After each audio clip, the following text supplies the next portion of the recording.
Добре дошли отново след рекламите. Тук в студиото на Станиград нещата стават все по-интересни. До сега с нашият гост Иво Златанов успяхме да отговорим на 7 въпроса, борим 8-ият. Нека попитаме и Милена. Имаме вече маркиран отговор. Сега отговор едва ли го знаеш, Милена, но интуицията.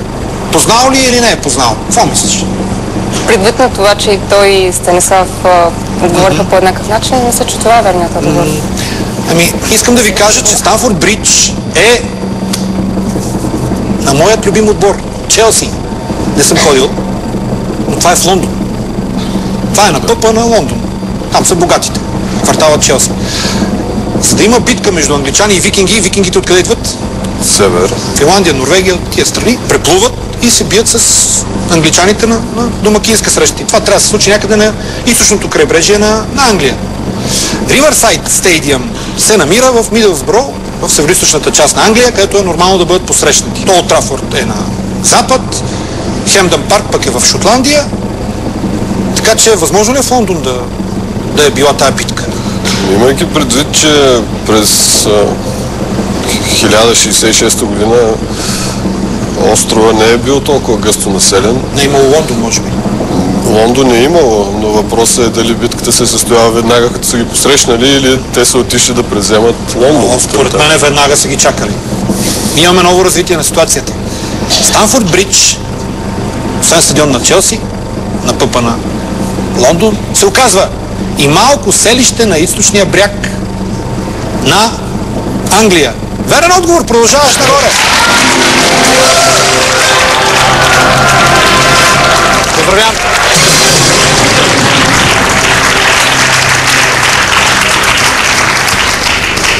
Браво, Иво, 5000 лева.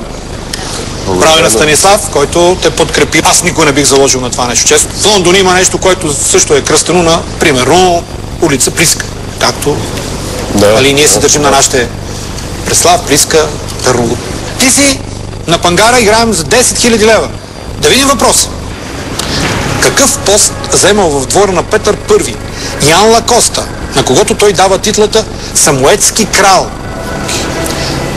Аптекар, готвач, шут, оръженосец. 10 000 лева. Сумата е добра.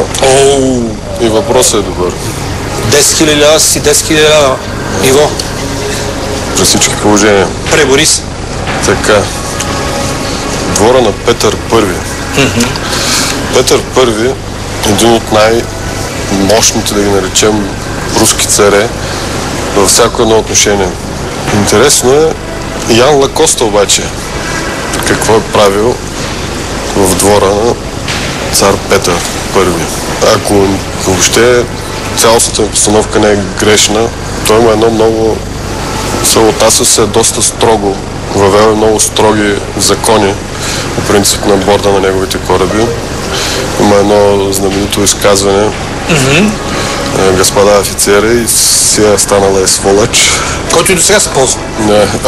Не. Сега говорим за екипност. Екипаж, няма такива неща. Иерархията се спазва, но... В шоу-бизнеса се използва много руски. Значи, би трябвало да е човек, който е близо до него, за да му обърне той специално внимание и да му даде специална титла. Пък би била тя и Самоетски крал. Питам се да се приведа какво означава Самоетски. Като че нещо за яден става, просто така. Така, дали е готвач от тези хора близо до него, на пръв поглед са шута и оръженосец. Разбира се, и готвача е важна фигура. Доколко тая титла е иронична, честно да призная, нямаме идея. Виждам. Иво? Така, да се върнем пак от начало. Какъв е бил Ян Лакоста? Оръженосецът едва ли би провъзгласил за крал. По-скоро, като че ли може би трябва да търсим тук някаква ирония. Дали е шута или готвача? Кой ще ми каже? Пробваш ме. Това са 10 000 лева, Иво. 10 000 лева се Където трябва сам да се справиш. Искам Някой да е смел, някой да заложи, да играе, да не мисли за парите, Да, със а да иска сигурност. да види условието на следващия въпрос. Това е нашия нов сезон. Търсиме играчи. 2000 лева с 2000 лева, казвате вие. Но аз съм дошъл до тук и смятам да играя. И Да го аплодираме, без да знаем какво ще каже. Ти си. ще вложа на С шут. Окончателно решение. Да, моето окончателно решение е С шут. Да видим. На първо четене е много труден въпрос, нали? Ама много труден. Направо резачка. Но, ти знаеш неща за Петър Първи. Доста, които каза. Сега той да награди своя оръженосец. Той самия е доста разбира от оръжие. Трябва да е някаква много ценна Може да му е спасил живота, знае ли човек? готвач. Тук също има голяма доза ирония, нали? Трябва да е някакъв тип от Ибачваров, нали? Най-добрия. Не съм най-добрия. Нали? Който му е готвил Петър Първи държи цялата страна, защо да не го направи крал на еди какво си. Аптекар. Виж, приятели, тук аптекар е много по-сериозен от всички останали за мен.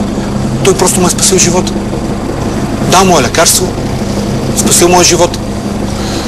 Шута, който ти посочи, също е в играта. Цял живот го е размивал.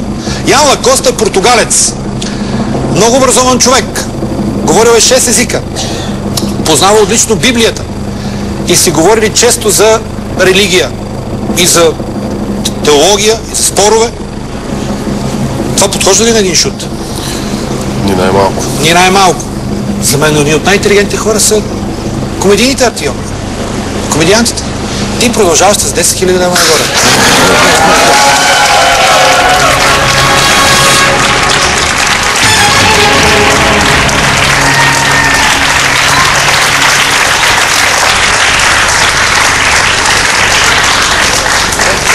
Самоедите, за които ти се чудиш, самоедите, имаше една малка опасност да се хлъзнеш, защото на руски пиша и еда. Да. Нали? Храна. Можеш да отидеш към готвач. А самоедите са народ. Просто. Който и до ден днешен живее в Руската федерация, явно Петър Първи се е пошегувал и го е направил. Е така. Крал. Дал му и един остров. Връчвам ти чека специално, защото това са 10 000 лева.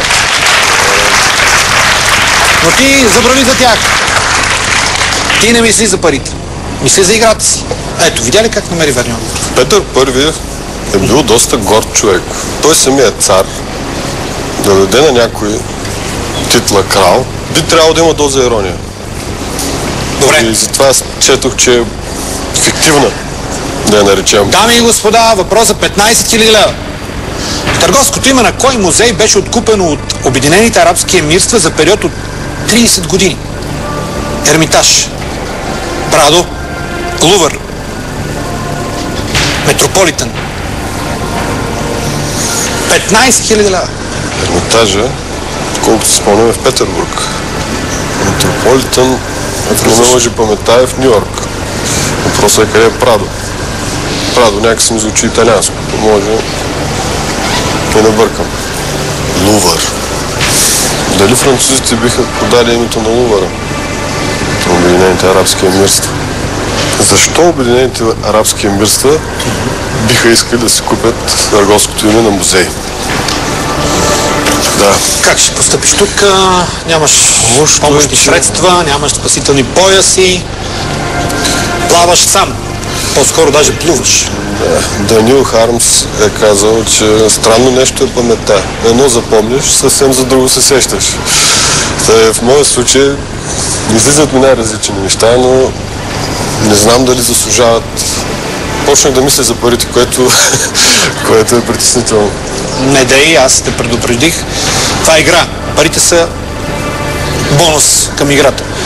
За мое най-голямо съжаление ще се откажа. Това окончателното ти решение ли е, Иво? Да, спираме. Дами и господа, разбрах, то се видя. Иво Златанов спира участието си с въпрос, всъщност чек за 10 000 лева. Поздравление, Иво, вече извън играта.